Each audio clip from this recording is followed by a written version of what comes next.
The following program is a production of The Bob and John Show. Any similarity between person and places is strictly a coincidence. The producers of this program are solely responsible for its content.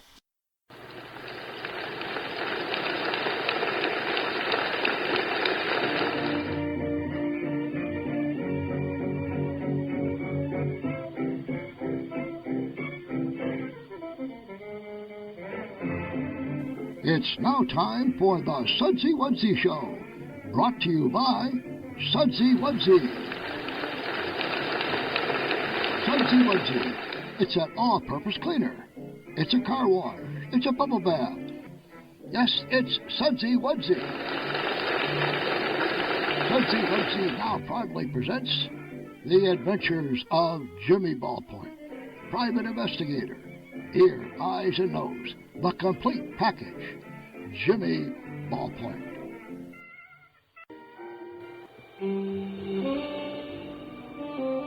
This is where I work, the city. It used to be a nice place with nice people.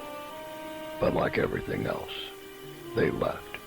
And now the city is a dark and gritty city with dark and gritty sidewalks, with dark and gritty taxis. Downright depressing if it wasn't for the gum stuck under the tables at the automat. I'm Jimmy Ballpoint, private investigator. Ear, eye, and nose, the complete package. My office is up 3 flights of stairs, straight up, right above a flop house. A little office with a desk, chair, sink, and a couch. Like I said, a dark and gritty place. But it's just right for a guy like me. The case that I'm working on now is the mystery of the secret stuff.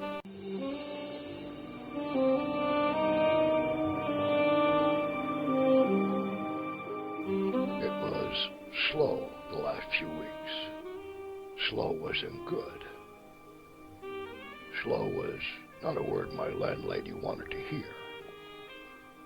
I rummaged through my desk, cleaning things up a bit, just in case I had to call a mover, when a large envelope fell to the floor and spilled out a collection of papers.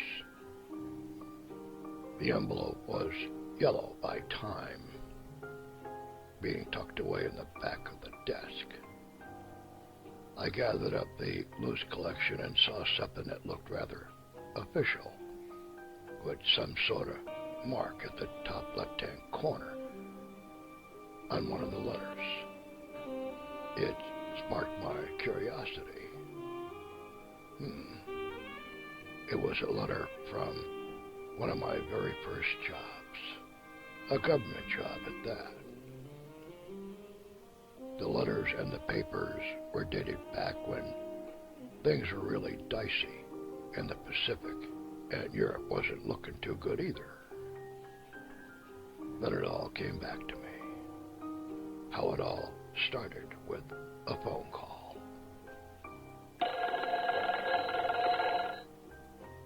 Hello, Jimmy Ballpoint, private investigator. Ear, eye, nose, the complete package. The voice on the other end was my old partner from the force, Lieutenant Finn. We spent a few years together chasing bad guys, running down alleys and kicking in doors. Finn was my partner and a darn good cop.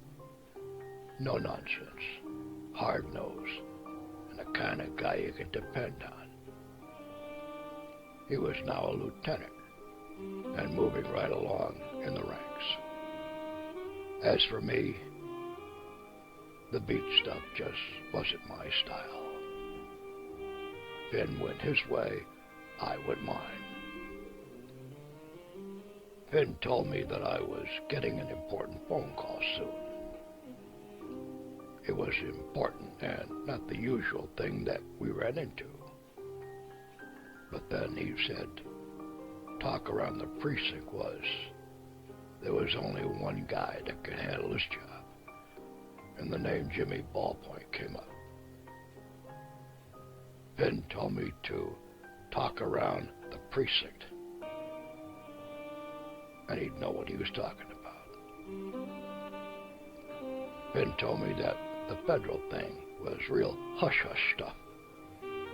He then told me that a guy in D.C. named J. Edgar something or other was sending some federal boys my way, so be polite.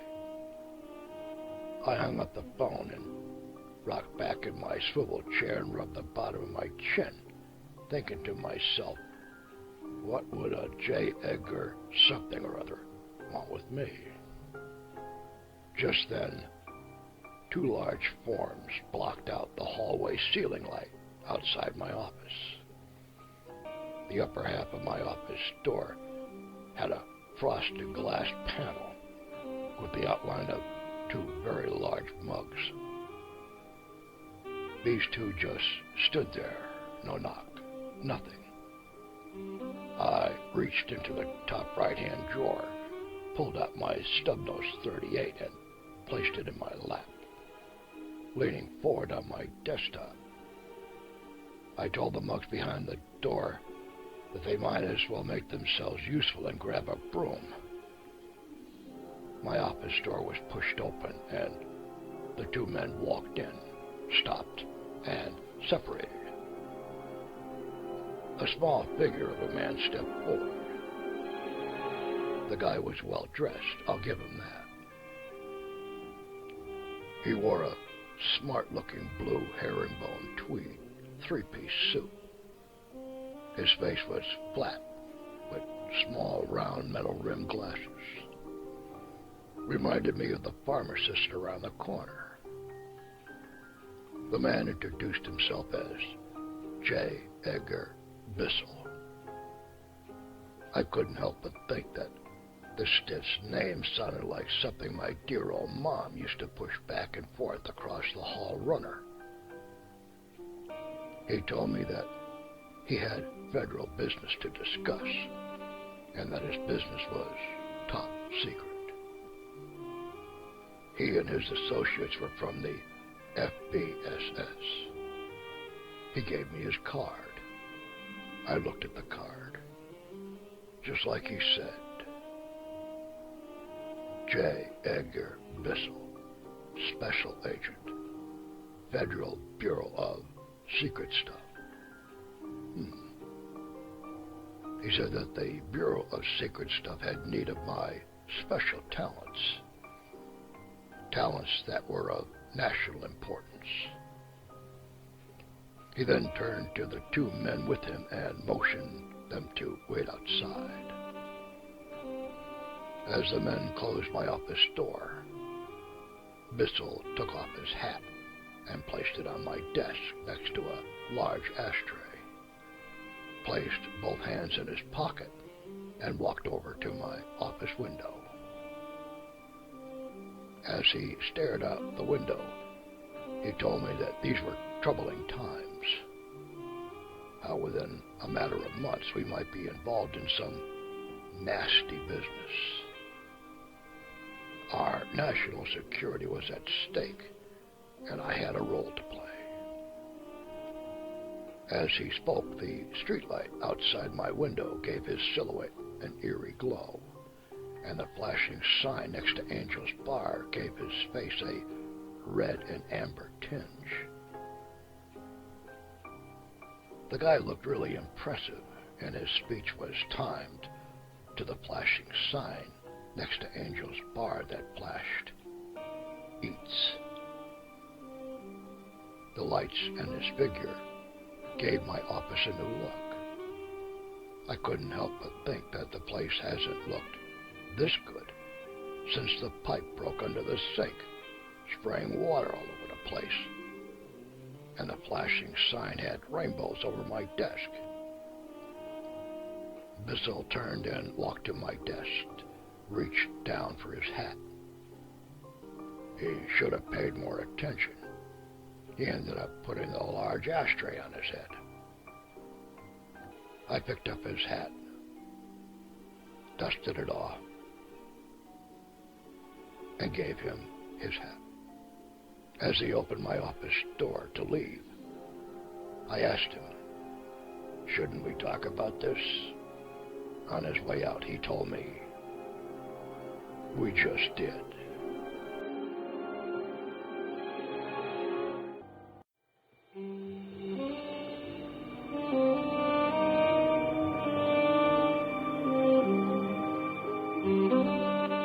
I closed the door to my office and settled back into my swivel chair.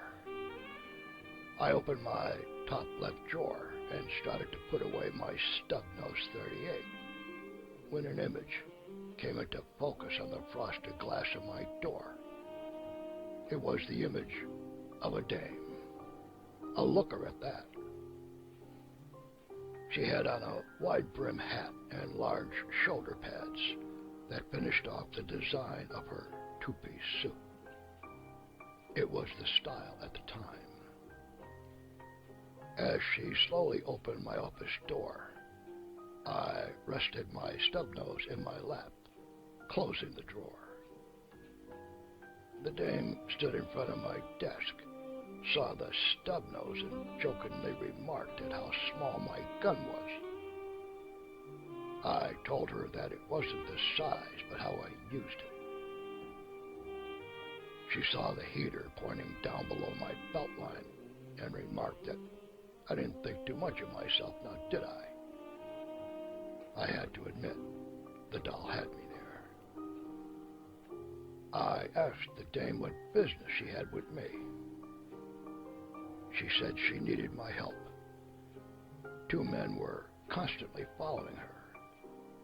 I told her she was a looker, and, well, sometimes.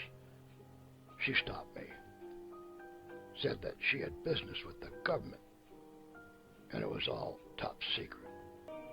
Wait, more feds? What is this, Washington's birthday?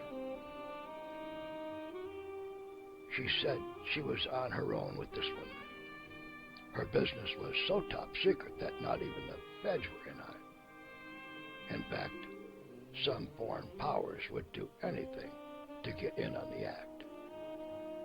I was going to ask why, but then again, I know. It's a secret. She turned sideways while searching in her purse. The wide-brim hat knocked over my floor lamp, while her wide shoulder pads of her suit caught onto the pull cord of my office ceiling fan. I picked up the lamp and turned the fan off, then suggested that we sit on the couch and discuss the matter further. I led the way and sat on the couch, reached for a bottle of Amber Glow and poured. The dame made her way to the couch and sat. She missed the couch completely. Stigmatism thing, she said, but that was secret. Of course it was. She started to look left and right, making sure that we were alone. In the process, the wide-brim hat of her head went straight across my eyes.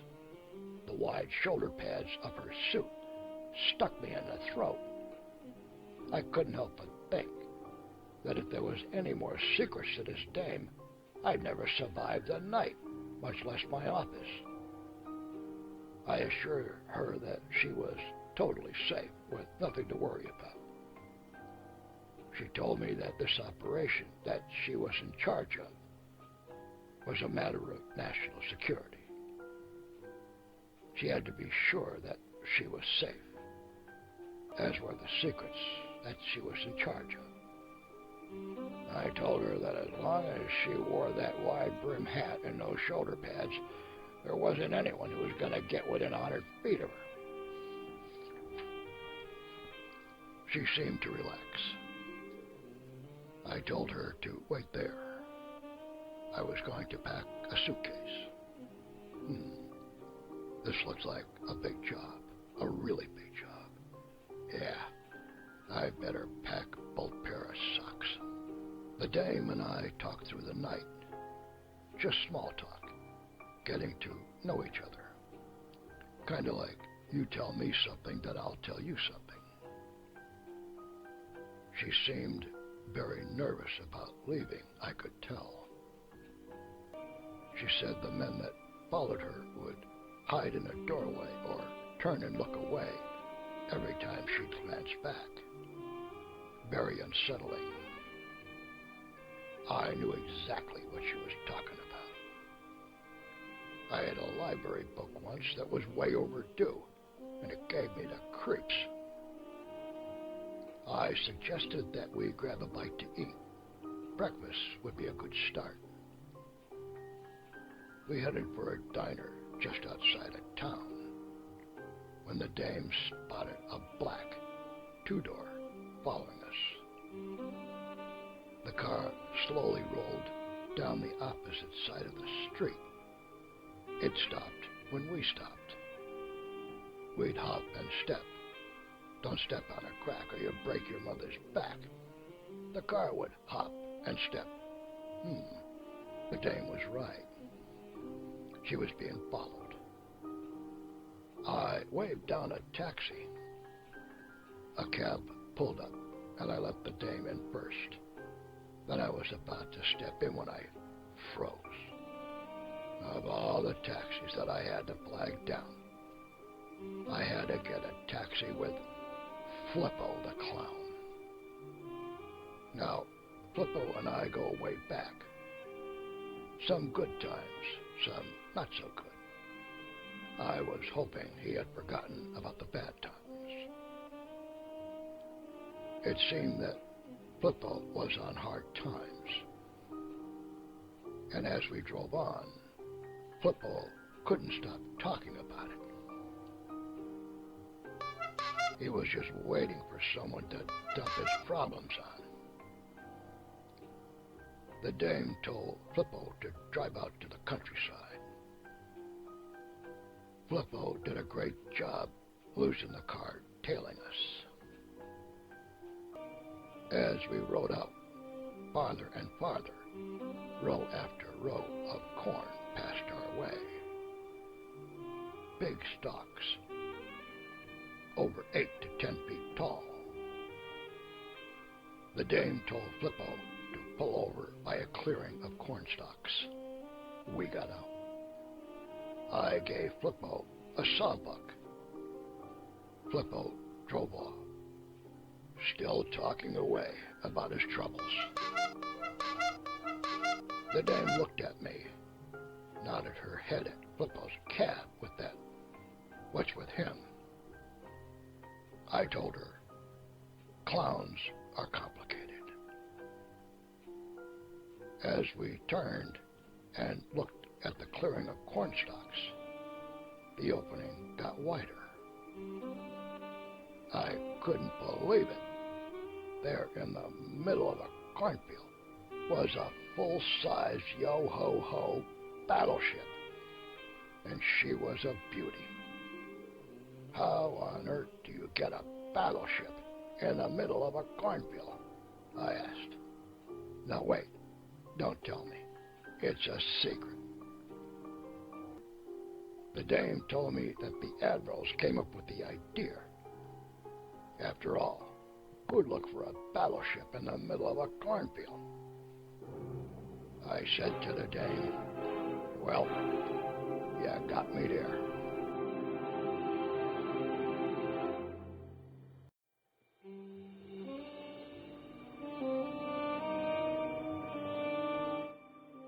We walked along the hull of the great ship, then came to a boarding ramp.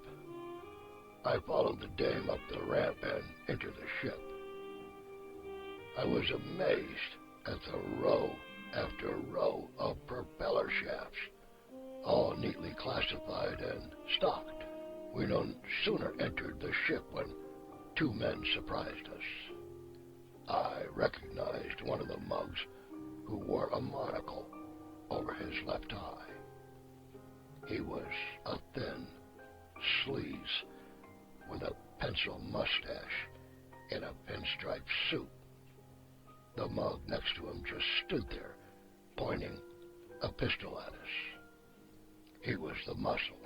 We were told to step outside and don't make any sudden moves. The dame grabbed my arm, sticking me in the side of the head with her wide-brim hat. Her shoulder boards dug into my chest. Way to go, doll. The two thugs turned and were knocked out cold by guess who. I was never so glad to see my old big-top buddy. Then at that moment, Flippo stepped over the two laying on the ground and stuck on his hand. Oh, sorry about that. I reached into my pocket and slipped Flippo another sawbuck. Flippo turned and walked away. The dame looked stunned. I told her that the cab fare was double when we left the city limits, and well, Flippo is not the kind of guy to forget things like that. Being preoccupied with his problem seemed to go away once he realized I shortchanged him. We composed ourselves, picked up the pistol off the mug that was out cold, just in time for J. Edgar Bissell and his bookends to appear. Bissell walked over to the dame and shook her hand and told her what a great job she did with the two spies on the ground. It seemed that the feds had been after those two for some time. The feds loaded the two spies in the back of a car, and they all left. I stood there in a field of corn, next to a battleship full of nuts, bolts, and washers, wondering what the heck just happened. And if that wasn't enough, it started to rain. A fed waltzes into my office, puts an ashtray on his head.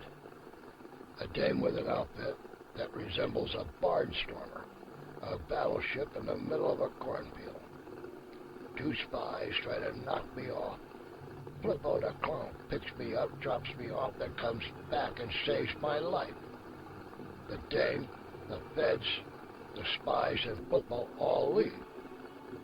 And here I am, stuck in the middle of a cornfield park next to a battleship, in the rain. Now, how did I not know this wasn't coming? Flippo, you're one in a million, buddy. I knew you wouldn't just leave me here. But I know the fare's doubled. Hey, I'm good for it. We go back a long way, remember? You know, those feds ought to come up with a better name, and that stick that's at the front desk should have a better handle to go along with it. Something that doesn't sound like it needs an on and off switch, and you gotta change the bag every time you use it. I don't know. Maybe it's just me.